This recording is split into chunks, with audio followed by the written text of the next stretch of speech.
അപ്പോൾ ഏകദേശം നമ്മളെന്ത് ചെയ്ത് അത് കടല നേരത്തിട്ട് ഏകദേശം എന്ത് ചെയ്ത് ഒരു 10 മിനിറ്റോളം. അപ്പോൾ ജസ്റ്റ് നമുക്ക് എന്ത് ചെയ്യാം. Oh my God. അപ്പോൾ എന്ത് ചെയ്യാം, അത്യാവശ്യം നേരത്തിട്ടായിരുന്നു വെള്ളവും കാര്യങ്ങളൊക്കെ സെറ്റ് ആയിട്ട് വെള്ളപ്പറ്റി പറ്റി പോകും. ഇത് തുറന്ന് അടച്ചിട്ടുള്ളതാണ് ഈ വെള്ളം നാട്ടിൽ നമുക്ക് വെള്ളം ഏകദേശം കുറവ് ഏകദേശം വേവായിട്ടുണ്ട്.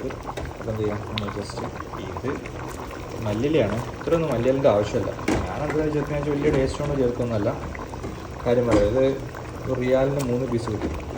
അപ്പോൾ ഉള്ളത് കട്ട് ചെയ്ത് ബാലൻസ് ആക്കി, അല്ലെങ്കിൽ ഈ സാധനം കൊണ്ടുവന്നതിന് ശേഷം കേടൊന്ന് പോവുക ചെയ്യാം. ഫ്രിഡ്ജിനകത്തൊന്നും കേടൊന്ന് പോകും. അപ്പോൾ എന്ത് ചെയ്യും, ജസ്റ്റ് കുഴപ്പമില്ലല്ലോ, ഇതിനെന്തായാലും ദോഷമൊന്നും ചെയ്യില്ല. അപ്പോൾ എന്ത് ചെയ്യാം, ആ മല്ലിയില ഒന്ന് ഇട്ടിട്ട് ജസ്റ്റ് ഒന്നിട്ടാൽ വേണമെങ്കിൽ ഇളക്കാം. ഇളക്കിയാലും കുഴപ്പമില്ല, ഇളക്കിയാലും കുഴപ്പമില്ല. എങ്ങനെയായാലും അതിനകത്ത് മെൽറ്റാവും ഈ സാധനം. അതിന് ശേഷം എന്ത് ചെയ്യാം,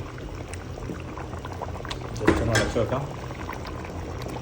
ഇനി ഇച്ചിരി പച്ച വെളിച്ചെണ്ണ, സാധാരണ നോർമൽ പച്ച വെളിച്ചെണ്ണ മുകളിൽ ഒഴിക്കട്ടോ, എൻ്റെ വെളിച്ചെണ്ണ കഴിഞ്ഞു.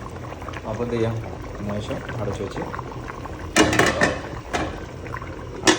ശേഷം സ്റ്റൗ ഓഫ് ചെയ്യാം. സോറി, സ്റ്റൗ ഓഫ് ചെയ്യാൻ ടേസ്റ്റ് ചെയ്ത് നോക്കാം. നമുക്ക് ജസ്റ്റ് ഒന്ന് ടേസ്റ്റ് ചെയ്ത് നോക്കാം. ഓക്കെ, ഉപ്പും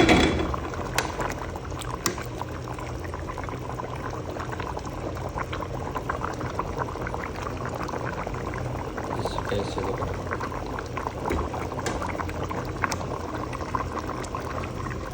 ചൂടുണ്ട്. ടേസ്റ്റ് ഒന്നുമില്ല, ഒരു ആവറേജ് ചിക്കൻ കറി. ഓക്കെ, അത്രേ ഉള്ളൂ. അങ്ങനെ ടേസ്റ്റ് ഒന്നും ആയിട്ടില്ല, ഒരു ആവറേജ്. ഓക്കെ, കുഴപ്പമില്ല. ഓക്കെ, എനിവേ വീണ്ടും കാണുന്നവരെ ബൈ.